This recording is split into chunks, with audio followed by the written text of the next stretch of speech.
have to try to read the message later. There was a bright blue knapsack lying on the ground near where I'd made my descent. It was on its side, gaping open. It had a crumb of sand crusting one edge. It's probably what had tripped me. I went over to it, picked it up, nothing inside.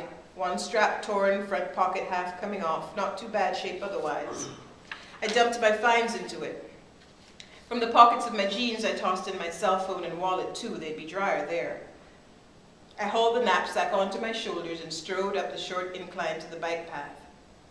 The thundercloud was boiling almost upon me now, and though it didn't seem to be quite above me, the baby fists of rain that began pelting down were peppering me and the surrounding area for many yards around.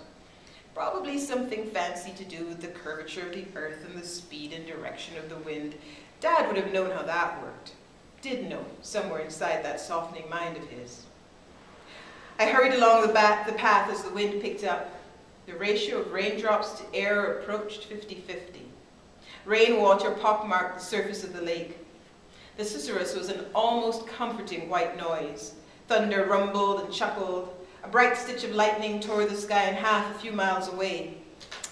It was a longish hike back to the street.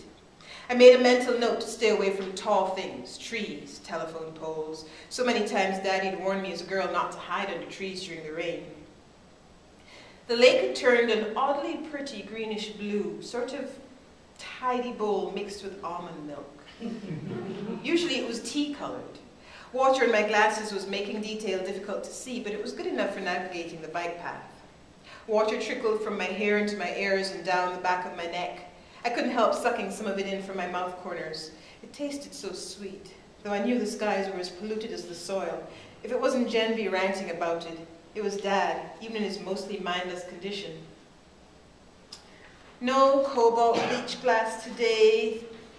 Not any red. I could hear her the strongest through red, but in the 5 years since I'd been seriously looking, I'd found barely enough red pieces to fill a thimble.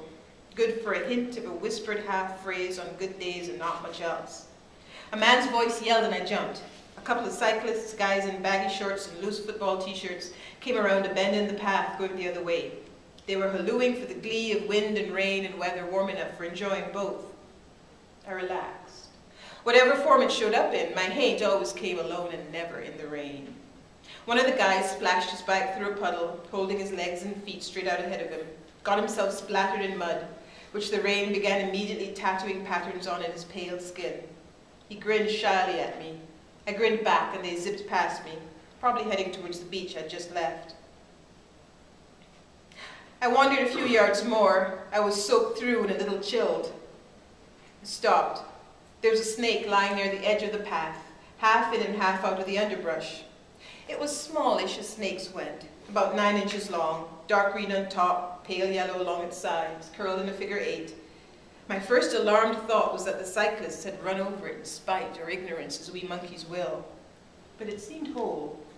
It glanced sideways at me, its tongue flickering to taste my air. Why was it there? If it had been sunning itself on the path, it should have gone back to its lair when the rain started, but there it lay. I looked at it looked at me. For a few seconds we stayed still, cocooned together in the soft sound of the rain. I took a small step towards it. It jerked, twisted its body into a shape that looked uncomfortably rectangular. Then it shook itself loose again, slithered into the new spring thistles and violets lining the path, and was gone. Something was wrong. Dad was in trouble, if I'd understood the snake correctly. Right angles were anathema to Dad. He could only tolerate them in built things, not in things that just grew. From inside the knapsack, my cell phone started to ring. If I took it out in this downpour, that'd be the death of it. I hurried a little further, looked around for somewhere that'd be shelter.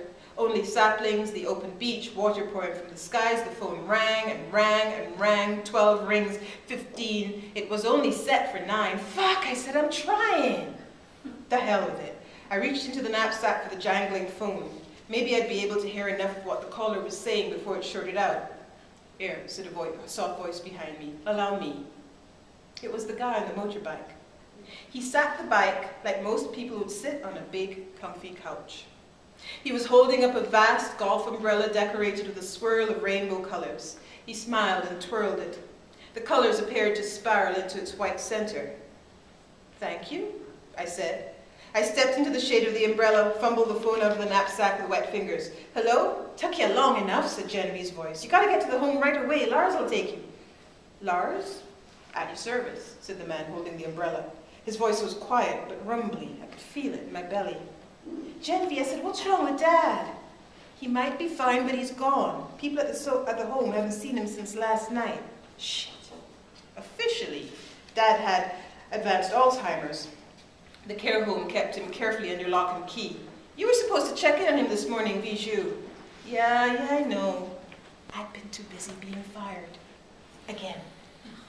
I'm on my way. I dropped the phone back into the knapsack. Lars smiled at me. Can you hold the brolly a sec, he asked. Black man, Swedish name, English accent. Genevieve's boyfriends were always interesting. I took the umbrella and held it over us both. He turned behind him and pulled a couple of helmets and a wad of plastic sheeting out of a bag attached to the back of the bike. One helmet was fluorescent aqua splashed with lemon-colored lightning bolts. The other was scarlet with beige and purple smiley faces. The plastic sheeting was fuchsia with starbursts of an uncomfortable green outlined in chocolate brown. Lars balanced the lot between his wide thighs tucked under his overhanging belly. The plastic sheeting turned out to be rain ponchos. He pulled one on, slammed the red helmet onto his head, took the umbrella from me. Your turn. He handed me the remaining gear, waited till I put it on, then snapped the umbrella shut. The rain popcorned down onto my helmet. Lars slid the brolly into a sheath built into the chassis of the bike. Handy, I said. He grinned. Hop on. Not many words to him, Lars. I slipped the good strap of the knapsack over my shoulder, hopped on, wrapped my arms around his solid middle. He was good to hold, even through the crinkly plastic. You ever saw Hendrix perform? I asked him. He raised up off the bike, gunned it a bit. It vroomed into life and we took off. As we went by the dump truck depot, I saw a tiny form huddled under the body of a garbage-encrusted truck. My haint.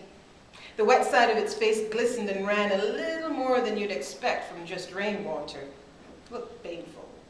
The haint glared at me. I leaned into Lars's bulk and stuck my tongue out at it.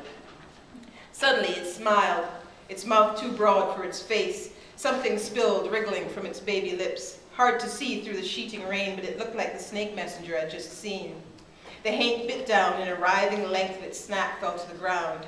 It landed, kept twisting as though it weren't quite dead yet. My stomach twisted with it. Lars gunned the motor and the bike sped up. As we hit the main road, he leaned back a little so that his mouth was next to my ear. I used to be his guitar, he said, in his soft voice that buzzed and tickled at my ear. Jimmy's, I mean.